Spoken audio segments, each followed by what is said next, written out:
ਭਾਰਤ ਸਰਕਾਰ ਵੱਲੋਂ ਕਰੋੜਾਂ ਰੁਪਇਆ ਖਰਚਣ ਦੇ ਬਾਵਜੂਦ ਵੀ ਕੈਨੇਡਾ ਦੀ ਸਿਆਸਤ ਵਿੱਚ ਸਿੱਖਾਂ ਦਾ ਦਬਦਬਾ ਕਾਇਮ ਹੈ। I have worn a uniform in service of Canada since I graduated from high school. And my goal with all my fellow candidates is to serve Canada. Canada ਵਿੱਚ ਬੀਤੇ ਕੱਲ੍ਹ ਆਏ ਚੋਣ ਨਤੀਜਿਆਂ 'ਚ 16 ਪੰਜਾਬੀ ਉਮੀਦਵਾਰਾਂ ਨੇ ਜਿੱਤ ਹਾਸਲ ਕੀਤੀ ਹੈ। ਪਿਛਲੀ ਵਾਰ ਵਾਂਗ ਇਸ ਵਾਰ ਵੀ ਕਿਸੇ ਪਾਰਟੀ ਨੂੰ ਪੂਰਨ ਬਹੁਮਤ ਨਹੀਂ ਮਿਲਿਆ ਹੈ। ਸਰਕਾਰ ਬਣਾਉਣ ਲਈ 170 ਸੀਟਾਂ ਜਿੱਤਣੀਆਂ ਜ਼ਰੂਰੀ ਹਨ, ਪਰ ਸਭ ਤੋਂ ਵੱਡੀ ਪਾਰਟੀ ਲਿਬਰਲਸ ਨੂੰ 158 ਸੀਟਾਂ ਮਿਲੀਆਂ ਹਨ।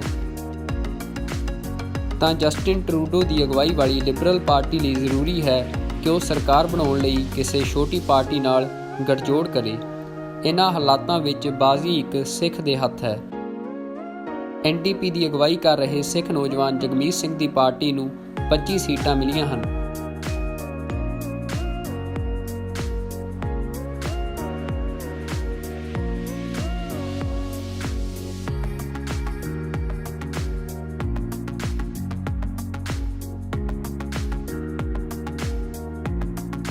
ਜਸਟਿਨ ਟਰੂਡੋ ਦੀ ਸਰਕਾਰ ਜਗਮੀਤ ਸਿੰਘ ਦੀ ਮਦਦ ਨਾਲ ਹੀ ਬਣ ਸਕਦੀ ਹੈ।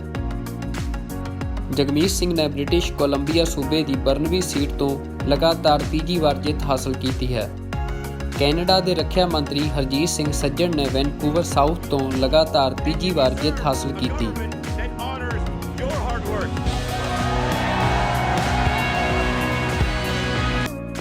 ਕੰਜ਼ਰਵੇਟਿਵ ਪਾਰਟੀ ਦੇ ਸਿੱਖ ਆਗੂ ਟਿਮ ਉੱਪਲ ਨੇ ਐਡਮੰਟਨ ਮਿਲਵੁੱਡ ਸੀਟ ਤੋਂ ਲਗਾਤਾਰ 5ਵੀਂ ਵਾਰ ਜਿੱਤ ਹਾਸਲ ਕੀਤੀ ਹੈ।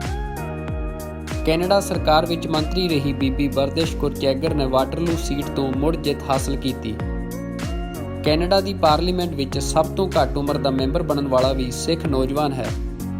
28 ਸਾਲਾ ਇਕਵਿੰਦਰ ਸਿੰਘ ਗਹੀਰ ਨੇ ਮਿਸੀਸਾਗਾ ਮਾਲਟਨ ਸੀਟ ਤੋਂ ਜਿੱਤ ਹਾਸਲ ਕੀਤੀ ਹੈ। ਇਸ ਤੋਂ ਇਲਾਵਾ ਚੋਣਾਂ ਜਿੱਤ ਕੇ ਮੈਂਬਰ ਪਾਰਲੀਮੈਂਟ ਬਣਨ ਵਾਲੇ ਪੰਜਾਬੀਆਂ ਵਿੱਚ ਜੋਰ ਚਾਹਲ, ਕਮਲ ਖੇੜਾ, ਪਰਮ ਬੈਂਸ, ਰਣਦੀਪ ਸਰਾਏ, ਸੁਖ ਧਾਲੀਵਾਲ, ਸੋਨੀਆ ਸਿੱਧੂ, ਰੂਬੀ ਸਹੋਤਾ, ਮਨਿੰਦਰ ਸਿੱਧੂ, ਅੰਜੂ ਢਿੱਲੋਂ, ਅਨੀਤਾ ਆਨੰਦ ਅਤੇ ਜਸਰਾਜ ਸਿੰਘ ਹੱਲਣ ਦੇ ਨਾਂ ਸ਼ਾਮਲ ਹਨ।